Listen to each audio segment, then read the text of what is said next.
দাঁড়া। তারপরে হচ্ছে যে ওই দুইখানা শিয়াল ছিল, দুটো শিয়াল পরে ওই ওই করলে বলবো না কিন্তু। এবার একটা একটা শিয়ালের লেজ নেই আর একটা শিয়ালের হচ্ছে দাঁত নেই।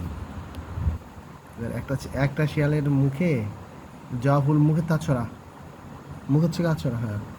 আর একটা শিয়ালের কাছে হচ্ছে একটা মুরগির বাচ্চা। এবার সেই পাশে এবার দেখে একটা ডিমের খোসা। তুমি শিয়ালকে বলছে, এই শিয়াল ভাই, তুমি কি এই এই এই ডিমের খোসা কেন এখানে? তুমি কি ডিম খাও? বলছে, আমি তো ডিম খাই, আমি তো মুরগির ডিম চুরি করি। আমি বলছি, তুমি কি চোর নাকি দা? তুমি কোন জায়গাতে চুরি করো?